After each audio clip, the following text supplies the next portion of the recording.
Good evening, and welcome to Nox Historia. Tonight, we travel to ancient Rome. Wherever you are, and however your day has been, you can set it all down now. There is nothing left to do tonight. Nothing to fix. Nothing to finish. Just let yourself grow heavy. Let your breathing slow, and come with me, gently, in no hurry at all, to a city that fell asleep nearly 2,000 years ago. We are not going to the Rome of battles and emperors and marble speeches, but to the quiet Rome, the evening Rome, the one that existed after the work was done, when the greatest city in the world began, slowly, to settle for the night. You do not need to remember any of this. You do not need to follow closely or picture every detail. Just let the words drift past you, like footsteps on an old stone street. And if, somewhere along the way, you happen to fall asleep, good. That is exactly what this is for. It is dusk. The light over the city has softened from gold to a dusty rose, and the 7 hills are turning slowly to shadow. The heat of the Roman day, and the days here are warm, is finally beginning to lift. You can feel it leaving the stones beneath your feet. The great paving slabs of the street still holding the last of the sun's warmth, the way a hearth holds its heat long after the fire has gone down. The streets here are narrow. You could reach out and almost touch the walls on either side. Tall apartment buildings rise above you, 4, 5, sometimes 6 stories high, leaning ever so slightly toward one another across the lane, so that high above, the strip of darkening sky grows thinner and thinner. The Romans call these buildings insulae, islands, and that is rather what they are. Little islands of ordinary life, stacked up toward the stars. From the open windows above, the sounds of the evening drift down. Somewhere, a baby is being hushed softly to sleep. Somewhere else, the low murmur of a family at their meal. The gentle clink of a clay cup, set down on a wooden table. There is the smell of wood smoke and warm bread, and the first oil lamps of the evening being lit. And a dog, somewhere nearby, settles into a doorway with a long, contented sigh. And beneath it all, always, there is the sound of water. Rome is a city of water, of fountains and aqueducts that never stop running, day or night. On almost every corner stands a basin, fed by water that has traveled for miles, through channels of stone, down from the hills, and it spills and trickles and murmurs quietly to itself in the dark, a sound this city has fallen asleep to for longer than anyone can remember. If your eyes have already begun to close, let them. You can stop listening whenever you like. I will just keep walking, slowly, through these old streets, and you can come with me as far as you wish to go. Let us turn down here, away from the main road, where it is quieter still. The noise of the city softens behind us, and ahead, the lane opens into a small, empty square, its paving worn smooth by 100 years of footsteps. In the center, A single fountain catches the last of the light, and somewhere above, the very first star of the evening has appeared over Rome. There is no hurry. We have all night. Do you smell that? That warmth on the air? Somewhere close by, a bakery is banking its fires for the night. All day long, this little shop has fed the neighborhood. The great round loaves, marked into 8 wedges so they break easily in the hand, stacked warm in the window from before dawn. The baker is an old man, and his father was a baker, and his father before him. Now, in the blue hour of the evening, he rakes the embers low in the brick oven, and the deep orange glow softens little by little, like the city itself. He leaves a few embers alive under the ash. He always does. In the morning, long before light, they will be coaxed awake again, fed with kindling, built back into a fire. In Rome, fire is never truly allowed to die. It is only ever allowed to rest. And there is something gentle in that thought. Even the flames here are tucked in at night. The baker wipes the flour from his hands, slow and unhurried, and stands a moment in his doorway, looking out at the darkening street, at nothing in particular. A day's work, done. Tomorrow's bread, already rising quietly in the dark behind him. He pulls the wooden shutter across, and the warm light of the shop narrows, and softens to a thin amber line beneath the door. Further along, the great bathhouse is emptying for the evening. The baths are the beating heart of a Roman afternoon. But the afternoon is long over now, and the last bathers are drifting home through the cooling streets, their skin still warm, their hair still damp, that particular heaviness in their limbs that only warm water leaves behind. You may know that feeling yourself, the way a hot bath seems to loosen every knot the day has tied. Inside, the vast halls are falling quiet. All day these rooms have echoed. Voices, laughter, the slap of bare feet on wet marble, the splash of diving, and the drone of 100 conversations rising into the vaulted ceilings.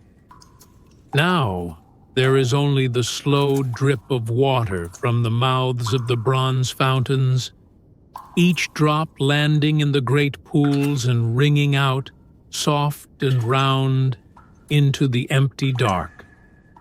The mosaics on the floor, dolphins and sea gods and curling blue waves, shimmer faintly under the last lamplight, beneath water that is finally perfectly still. Beneath the floors, in the hidden passages under the marble, the furnace slaves have banked the great fires that heat the water, and the warmth they made all day is still rising slowly up through the stone, and it will go on rising, gently, all through the night, so that the marble benches stay warm long after midnight, like a memory of the sun. An attendant moves through the long colonnade with a taper, putting out the lamps one by one. Each small flame leans, flickers, and lets go. And the hall behind him grows softer and darker and more deeply asleep. Outside again, the night has truly settled in now. The sky between the rooftops has gone from violet to a deep, soft black, and the lanes are lit only here and there. A lamp burning in a doorway, a torch left in an iron bracket on a corner. Small islands of amber in the dark, with long stretches of gentle shadow in between. Let us walk down toward the Forum. The streets widen as we go and open out, and then, here it is. The great square of the city, vast and pale and utterly still under the stars. By day, this is the loudest place in the world. The Forum of Rome, lawyers arguing on the courthouse steps, senators sweeping past in their white togas, merchants and money changers and messengers, fortune tellers and fruit sellers, the whole roaring business of an empire, all of it pressed into this one rectangle of stone. There are people alive tonight who have heard half the world's news called out across this square. But now, listen, there is nothing. Only the soft sound of the wind moving between the columns, and somewhere far off, an owl calling once and again from the cypress trees on the hill. The marble holds the starlight. That is the thing no one tells you about Rome at night. How the white stone seems to gather up what little light there is, the stars, the thin moon, a torch burning at a temple door, and give it gently back, so that the great buildings seem almost to glow from within. The columns of the temples rise pale against the dark, like the trunks of enormous quiet trees. And high on the Capitoline hill above us, the Temple of Jupiter stands black against the stars, keeping watch, as it has kept watch over every Roman night for hundreds of years. An old watchman crosses the square, slowly, his lantern swinging soft circles of light across the paving stones. His footsteps echo and fade, and the silence settles back down over the Forum like a blanket being drawn up. For him, this is just another night, one of thousands. The city has always been here. The city will always be here. Tonight, it is simply asleep. If you are still with me, there is no need to hold on tightly. The night will carry both of us from here. Let your thoughts loosen. Let them wander where they like. And we will drift, slowly, down toward the river. You will hear the Tiber before you see it. A low, broad whispering in the dark, older than the Forum, older than the temples, older than Rome itself. The river was here first. Before the first shepherd built the first hut on the Palatine Hill, the Tiber was already flowing past in the dark, just like this. And it has flowed through every single night since. Every war and every triumph, every emperor and every ordinary evening, all of it carried away, gently, downstream to the sea. The water slides past, smooth and black and patient, catching a star here, a lantern there, stretching each point of light into a long, soft ribbon. Against the wharves, the riverboats knock and creak at their moorings. Wooden hulls shifting, ropes easing, settling against the timber with small, contented sounds.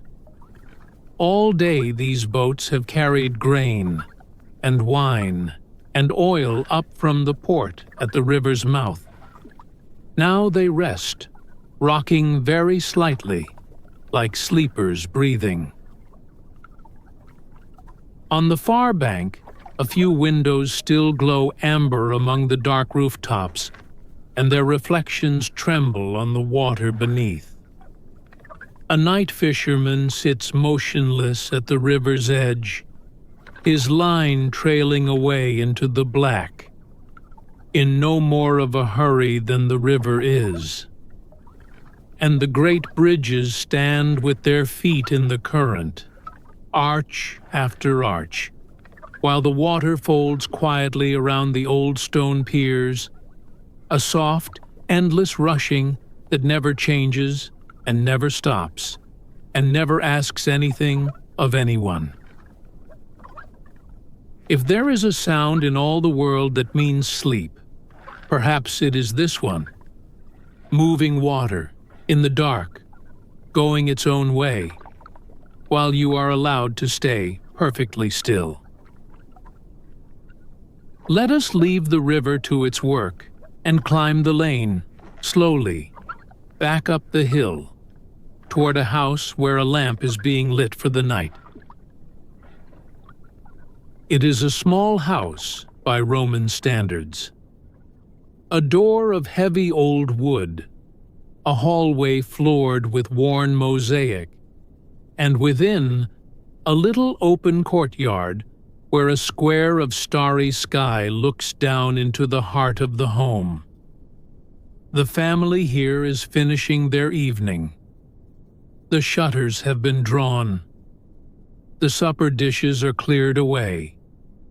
The children have been carried to bed, heavy and warm and already half dreaming. In a niche in the wall of the hallway stands the family shrine, the lararium, they call it, a little stone alcove shaped like a tiny temple where the spirits of the household are honored, the guardians of the doorway, of the hearth, of the larder, of all the small, safe corners of home.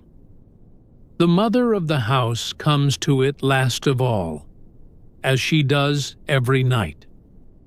She lifts a small bronze lamp, no bigger than her palm, touches its wick to the embers of the hearth, and sets the little flame before the shrine. It is the oldest prayer there is, this one, not spoken in words at all, just a small light, left burning against the dark. Watch over this house. Watch over the people sleeping in it. Let the night pass gently, and let the morning find us all. She stands there a moment, in the lamplight. From the rooms beyond comes the slow breathing of her family, already asleep. The same sound, in the same darkness, as in 100,000 other homes across the city tonight. The rich asleep in their painted villas on the hills, the poor asleep in their little rooms stacked high above the streets, and all of them, in the end, just the same. People, sleeping, while a small flame keeps watch. She cups her hand behind the lamp and blows out the others, one by one. And the house settles into its night, the deep wooden creak of an old beam, the whisper of the fountain in the courtyard, the soft red breathing of the embers banked low on the hearth. Listen. Do you hear that? Far away. A low rumbling, somewhere off toward the city gates. Slow wooden wheels, rolling over stone. Those are the carts. And here is a curious thing about this city. A thing most visitors never learn. In Rome, carts are forbidden in the streets by day. The lanes are too narrow, the crowds too thick. So the law is simple. Deliveries come only at night.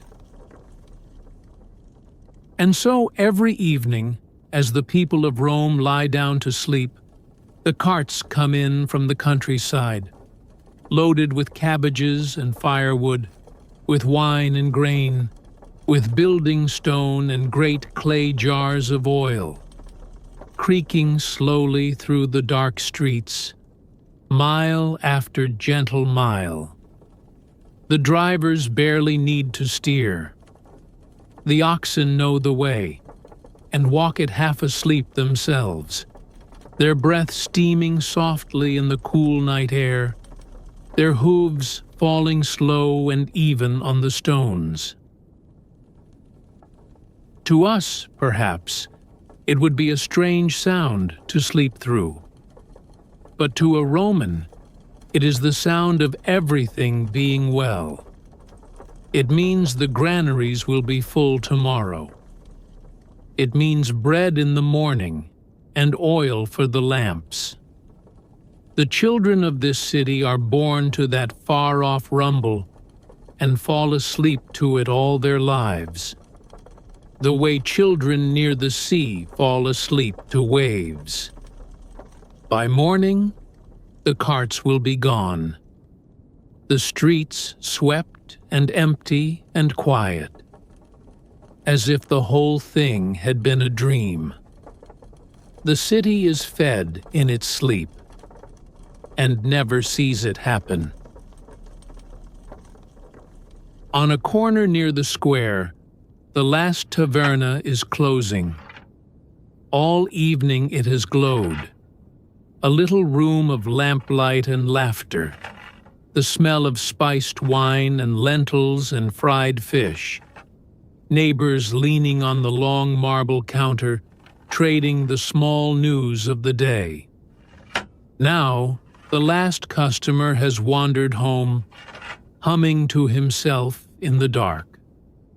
The keeper stacks the clay cups, wipes the counter down with slow, circular strokes, covers the embers in the cooking pots, and pulls the heavy shutters across the wide doorway, one board at a time. Each board slides home with a soft wooden knock, and when the last one settles into place, the lane outside seems to exhale and grow still. And now there is one more place I want to show you, before we rest. Down near the Forum, small and round and glowing softly among the great dark temples, the Temple of Vesta. It is one of the oldest holy places in Rome, and one of the gentlest. No towering statue lives here, no gold, no thunder. Only a hearth, a simple, sacred fire, burning in the center of the round chamber. The fire of Vesta, goddess of the hearth itself, of warmth, of home, of the quiet center of things. The Romans say that as long as this flame burns, Rome is safe. And so it is never allowed to go out. Not ever. It has been burning, night and day, for as long as anyone can remember, tended in shifts, around the clock, by the priestesses who live beside the temple. And so, you see, in all this sleeping city, there is one room where someone is always awake.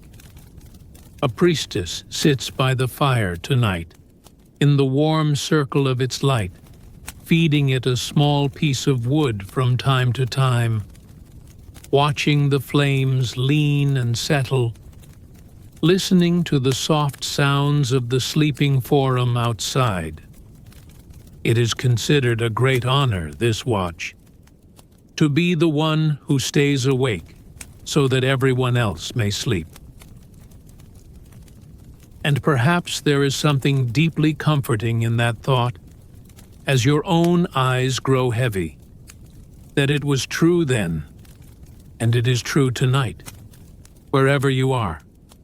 Somewhere, someone is keeping the watch, tending the fire, minding the harbor light, walking the hospital corridor, watching over the sleeping world. You are allowed to let go completely, because the watch is kept. It always has been.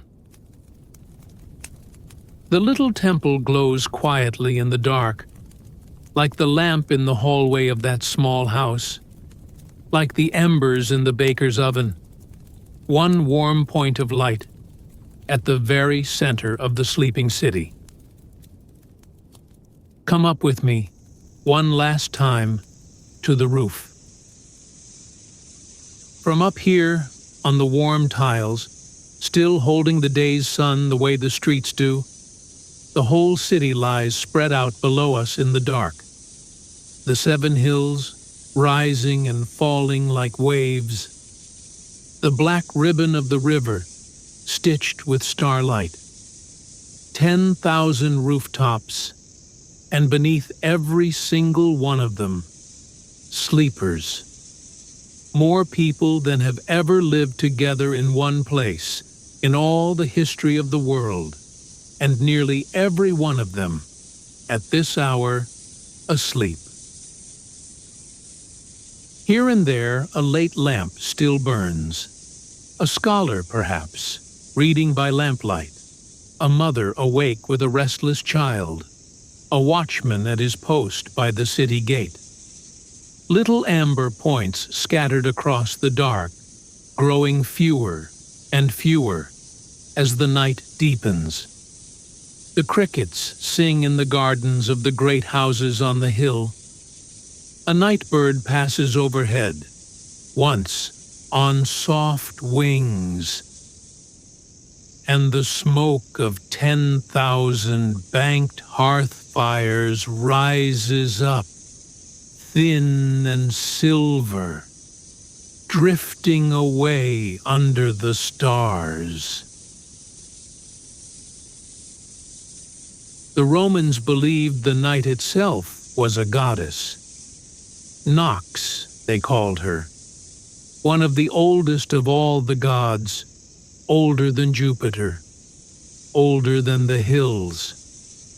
Each evening she rose from the western edge of the world, drawing a soft, dark veil across the sky behind her, and everything that ran and shouted and worried and toiled beneath the sun grew quiet under her shadow. Sleep, the Romans said, was her son, and dreams were her children too. To fall asleep was simply to be gathered in, to be kept for a while, safe, in the oldest arms there are. 2,000 years have passed since this night, the one we have been walking through together. The insulae have fallen. The forum stands in beautiful ruins. The bathhouses are quiet meadows of broken marble. And yet the moon that is rising now over the Alban hills is the same moon. The river still slides past Rome in the dark, exactly as it did. And night still comes, every evening, just as gently, to that city and to yours. The people of Rome are asleep now. The baker, beside his resting fire. The watchman, leaning in the shadow of the gate. The mother, the children, the fisherman, the scholar. All of them drifted off, one by one, the way lamps go out across a city, softly, and without anyone quite noticing the moment it happens. And perhaps that is where we should leave them, safe in the middle of their long, quiet night. They do not know that we came to visit. They are only sleeping, as the whole world sleeps, as you, perhaps, are sleeping now. So let go of the last of it, whatever you are still holding. The night has the city. The night has you. There is nothing more to be done, and there never was. Sleep well, and when you are ready to travel again, Nox Historia will be waiting. Good night.